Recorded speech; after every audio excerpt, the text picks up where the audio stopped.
Salutations à vous tous qui nous suivez pendant ce moment où nous sommes en train de chercher une solution pour revenir sur le Congo est à nous. Nous sommes là, c'est une de nos chaînes que nous allons de temps en temps vous entretenir. Ça s'appelle Congolais TV. Congolais TV, c'est Congolais avec L-E apostrophe. Un accent, non, accent aigu, accent grave, accent circonflexe. Ces choses-là, on a déjà oublié. C'est Congolais avec accent aigu. Voilà. Congolais. Suivez-nous sur Congolais TV.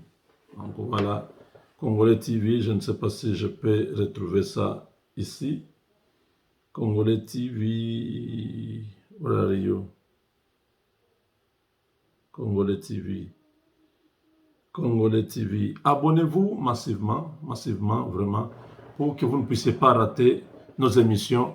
Voilà, nous allons faire des petites émissions parce que une nouvelle chaîne comme ça, si vous faites une longue émission, ça risque de prendre beaucoup d'heures pour aller sur YouTube. Et je vous demande de vous abonner. Abonnez-vous, vraiment abonnez-vous.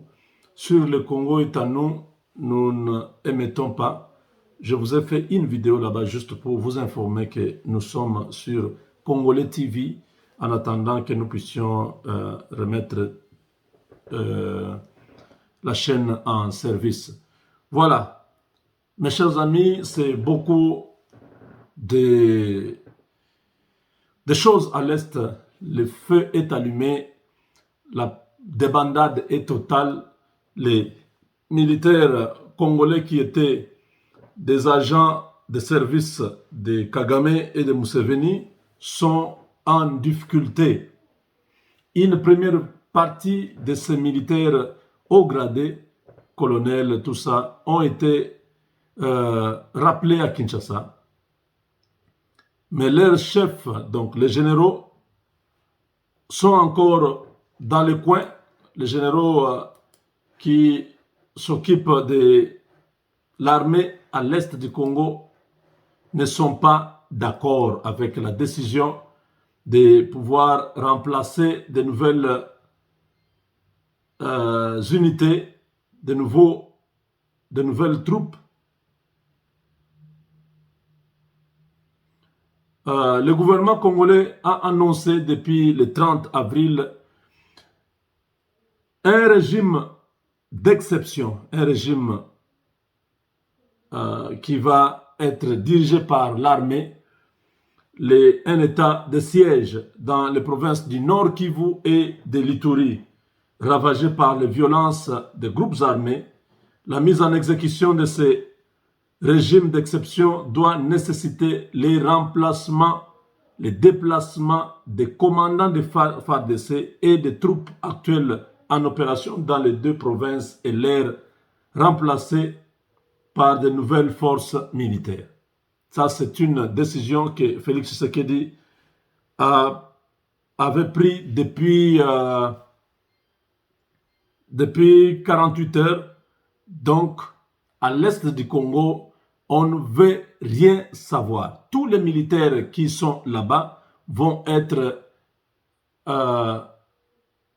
envoyés dans d'autres provinces et on va amener de nouvelles unités parce que la performance des militaires à l'Est a montré des limites et on ne peut pas continuer à soutenir une équipe qui perd.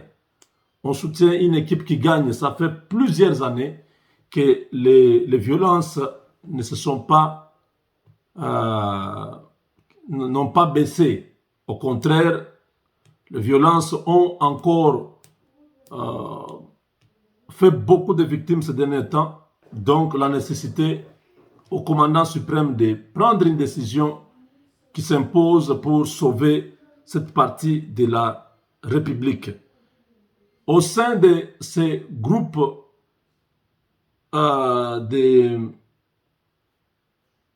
armés, il y a des complices des gens qui ont donné l'information selon laquelle nos chefs sont en train de préparer une rencontre avec les officiers de FARDC pour faire diversion et calmer les jeux en attendant que Kinshasa envoie de nouvelles troupes.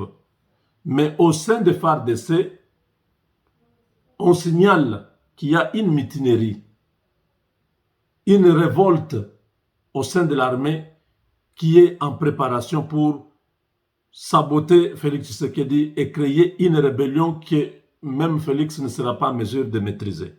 Ça, c'est d'après les informations que nous avons. Mais ils oublient une chose.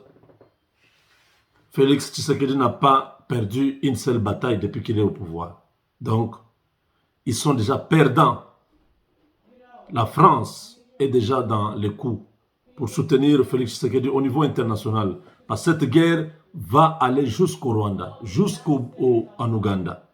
C'est pourquoi Félix Tshisekedi avait besoin de ce soutien international parce qu'il sait que derrière ces groupes armés, derrière ces militaires FARDC, il y a le Rwanda. C'était toute une contrebande, c'était un système qui était là pour s'enrichir.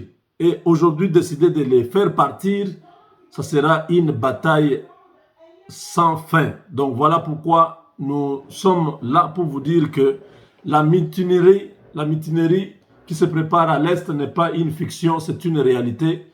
Le chef de l'État a déjà pris toutes les précautions face à cette résistance. À l'époque, quand on a interpellé Bosco Ntaganda, il avait refusé de se rendre et il y a eu M23. Vous connaissez vous-même comment il y a eu la guerre. C'est la même chose parce que ces gens savent que si on les déplace de là, c'est fini, ils vont être arrêtés. La plupart iront terminer leur vie à la CPI. Voilà pourquoi ils ne veulent pas partir, ils veulent créer une rébellion. Mais nous soyons tous derrière Félix Tshisekedi. Tous les enfants de l'Est, soyez derrière Félix Tshisekedi pour cet état de siège qui a été déjà annoncé et que l'offensive commence. Collaborez avec vos frères qui viennent d'arriver, dénoncez tous les criminels. Ils viennent de saboter cet état de siège en tuant les chefs, donc l'imam de la mosquée de Beni, pour créer une situation encore très compliquée. Mais tout ça, nous savons que la fin est très proche. Avec Dieu, nous vaincrons.